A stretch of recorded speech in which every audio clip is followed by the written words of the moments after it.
Good evening, everyone. The subject I'd like to speak to you about tonight is how might one's family affect a person's behavior in relationship to crime. Crime happens for a lot of reasons. I choose to believe that most people do not wake up one morning and say, I want to be a criminal. There are, of course, the people that have chemical imbalances, and they drink, they do drugs, or just meet up with the wrong people and find themselves committing a crime. But statistics back up one of the biggest reasons someone ends up becoming part of the judicial system is because of their family history. Alice Miller was a psychologist and author noted for her work on child abuse.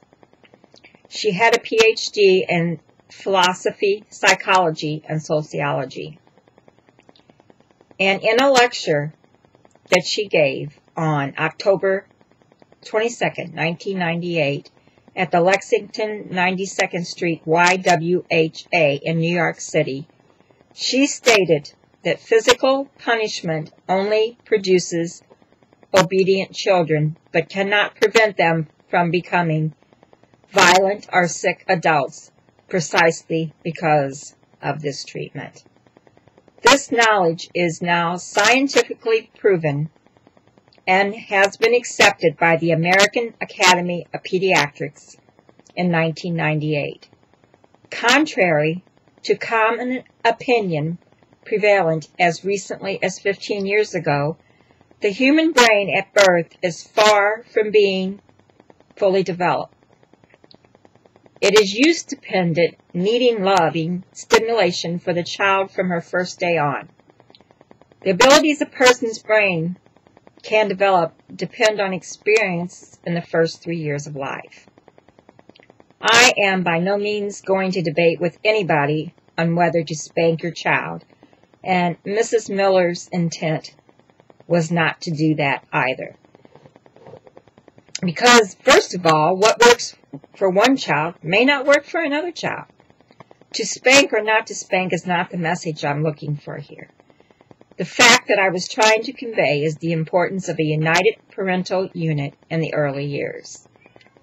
In today's world, we have children being raised by young men and women that are dysfunctional themselves. This dysfunction usually comes from substance abuse.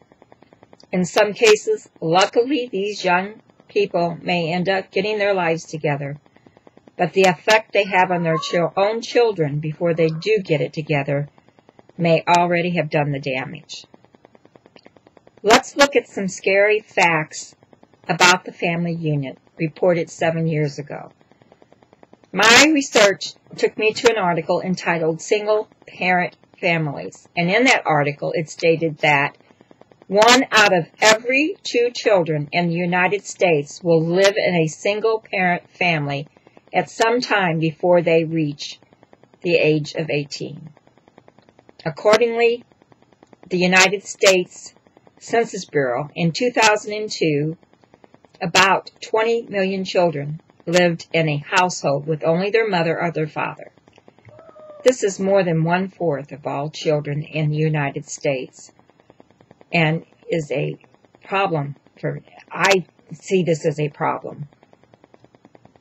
Homes that do not have a strong support system for a child can have an influence on the path that child decides to take.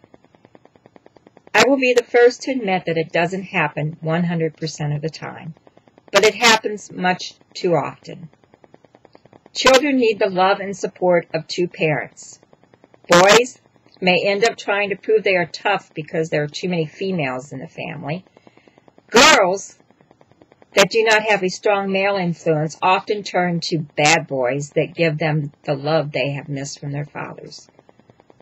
Both of these scenarios can breed dysfunction, which is a known breeding ground for trouble.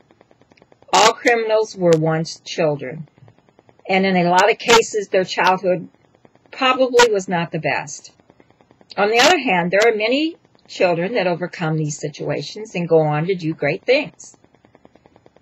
In conclusion, this subject is as broad as it is long. My position is the importance of a united parental unit in the early years of a child's life, or all through their life, which I have backed up with some facts about how the breakdown of the family unit can affect a child. But my statement is that the quality of a child's family life has a big effect on their behavior when it comes to crime. I do recognize the fact that you can rise above most anything, and dysfunction does not always mean disaster. Thank you.